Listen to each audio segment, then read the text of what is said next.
You are listening to the Horse Radio Network, part of the Equine Network family. What a beautiful day for horses in the morning. You are listening to the #1 horse podcast in the world.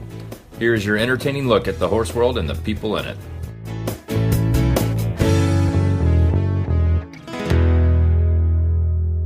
I am Glenn the Geek from Ocala, Florida. And I am Allison Rehnborg in Nashville, Tennessee, and you're listening to the monthly Equine Affaire episode of Horses in the Morning on the Horse Radio Network for June 18th, episode 3976.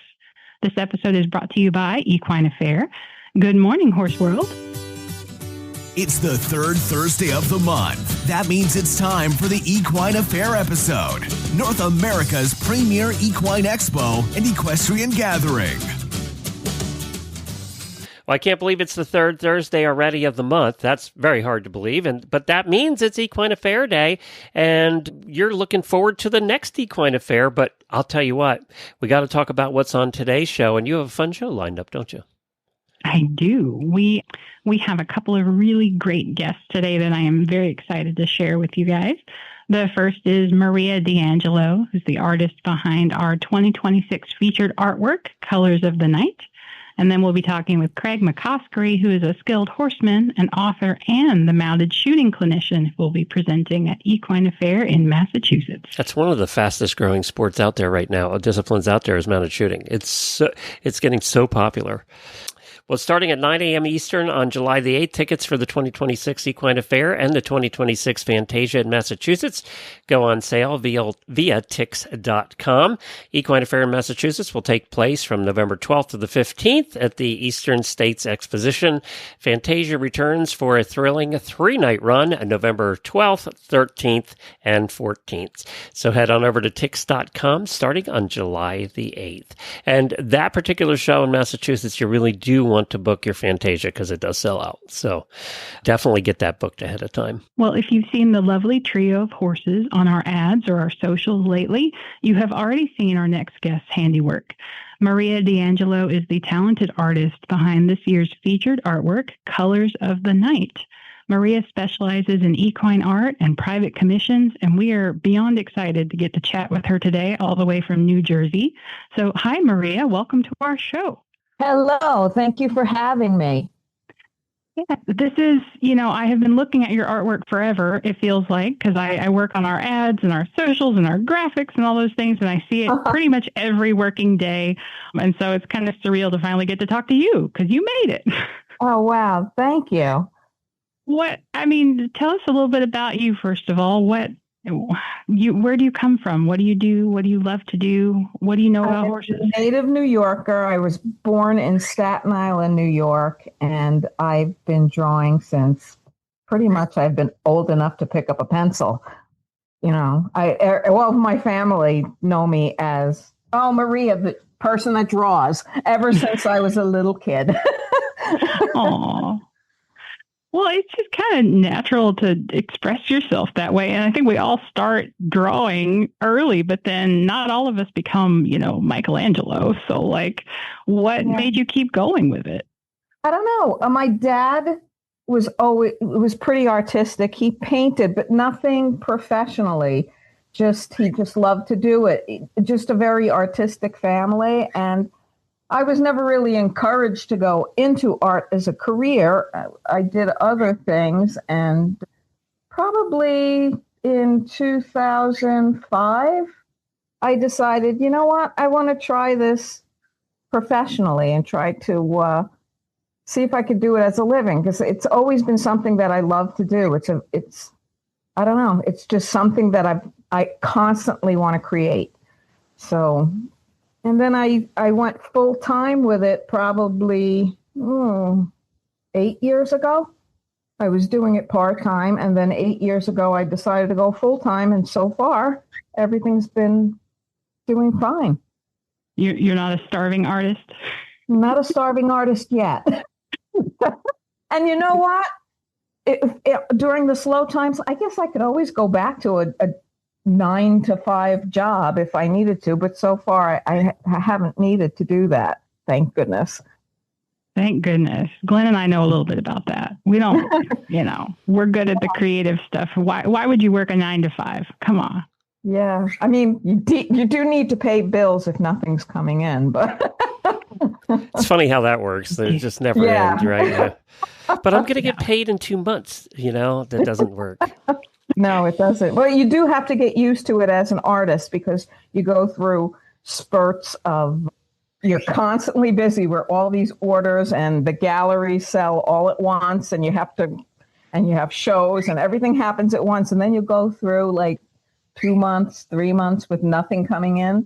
So you do have to learn how to live on, keeping something put away a little bit for the slower times, but it works. Do you find it too that during those times is when you're supposed to be building up your inventory, but it's also the times that you're kind of least motivated? So yes, very, very, very true. That is so true. Yeah. It really is because you get these feelings as an artist of, does anybody really like my work? Nobody wants anything. Right. It's getting easier to wrap my head around. But always working in like a 9 to 5 job, it puts you in a different mindset. And then when you go into a career like this, everything changes. You have to just put your hat on differently and think of things in a different way. We've been talking a lot on the show and just with people I know about imposter syndrome.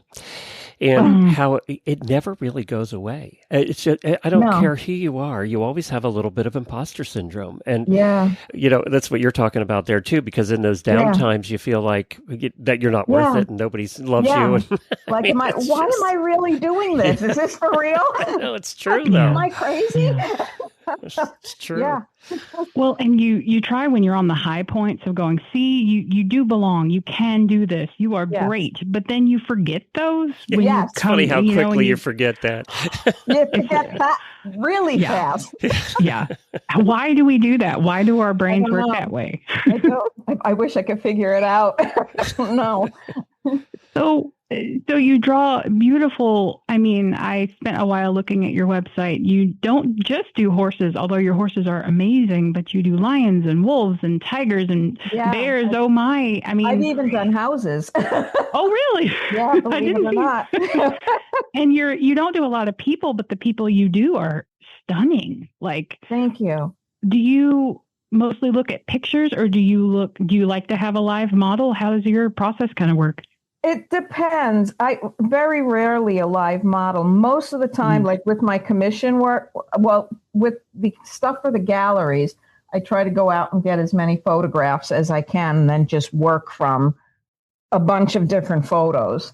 And with commissions, same thing. When a person contacts me, say they want their horse drawn, I'll tell them to send me, and I don't care if they think it's too much, send me as many photos of the horse as possible because I want to see what the color is in different light. I want to see all the little details that make their horse their horse. Because you're not, like, if you have a Palomino that you're going to draw, you're not just drawing a Palomino horse. You're drawing that particular horse, and they have a certain expression and a certain way they hold their ears, and it's all the little details that make that horse theirs. I got to tell you, when I'm looking at your pictures too, especially the headshots of the horses, it's very hard for an artist to get the musculature, the bone structure, and the veins correct. But yours are so detailed. Some of the veins are incredible. And that's very hard to do with a horse. And I've talked to many artists who say the same thing, that, that horse's face is so difficult because there's so much to it.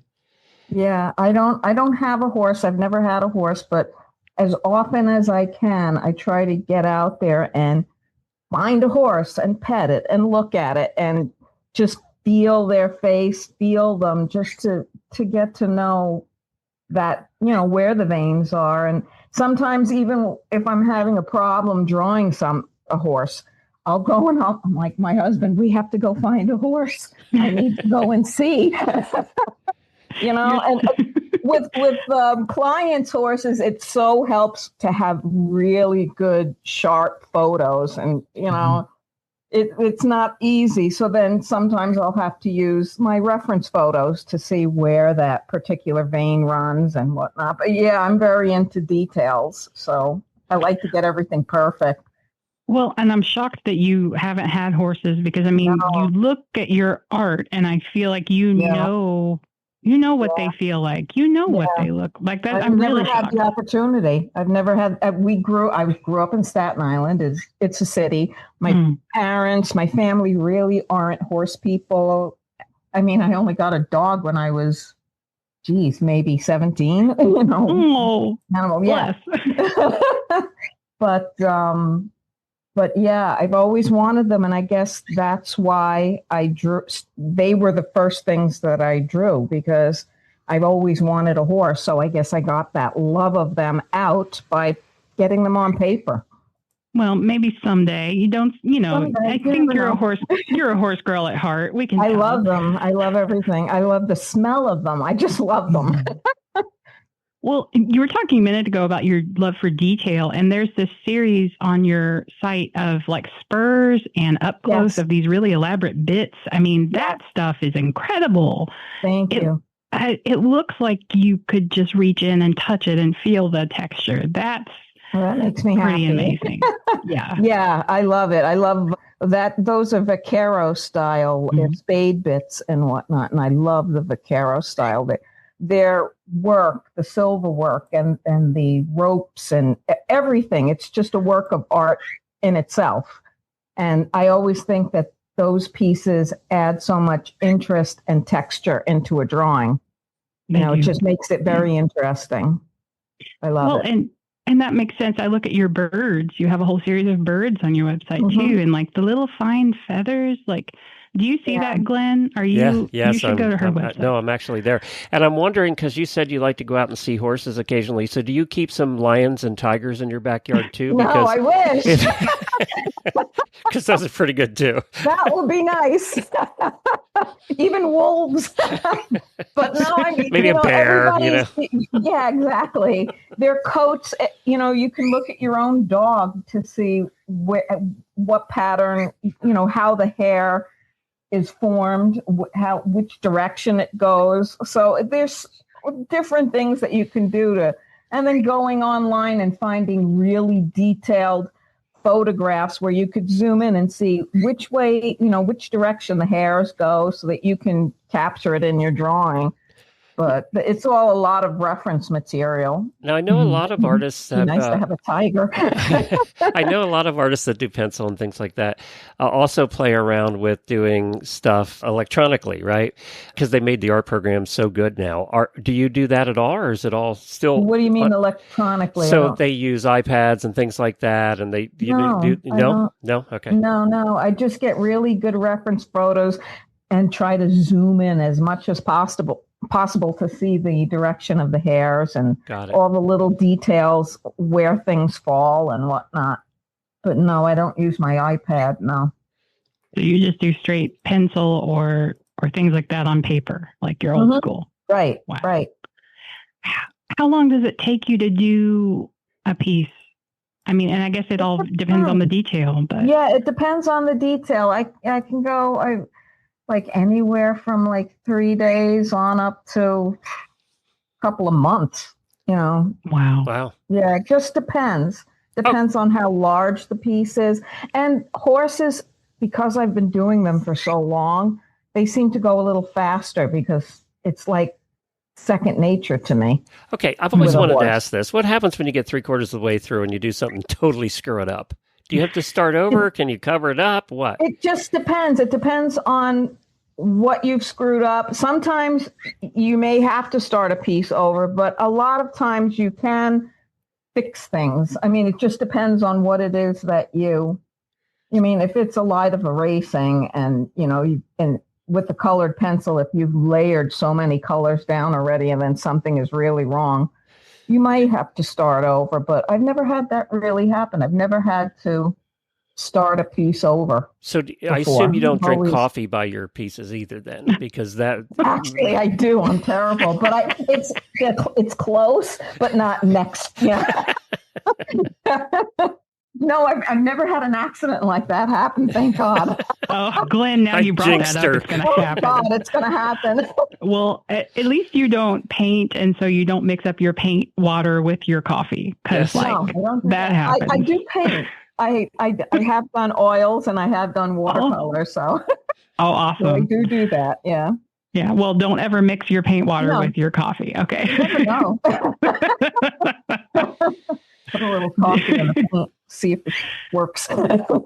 Is there a backstory or anything? What can you tell us about Colors of the Night, the piece that we picked for this year? Well, it came from something I feel real strongly about, and that's horses in motion carry an emotional charge that's almost impossible to explain in words.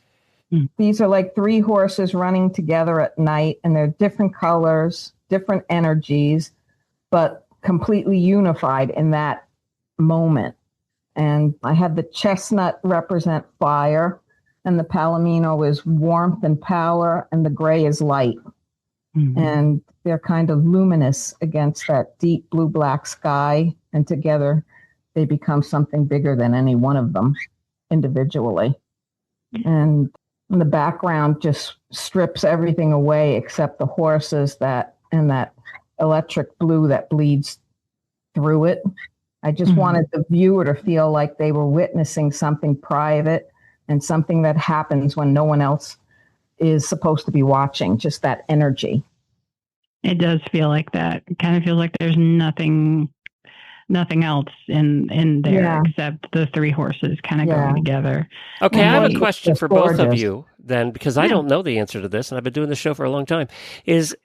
So, Allison, do you pick the artist and then they draw, or do you pick art that's already out there and then ask? How's that work? Well, ironically, usually we pick an existing piece, but I think in this case, Maria, wasn't it true that Cody did this? But you had liked one. You had liked one that I did that was similar, but I couldn't have you reproduce it. Mm-hmm.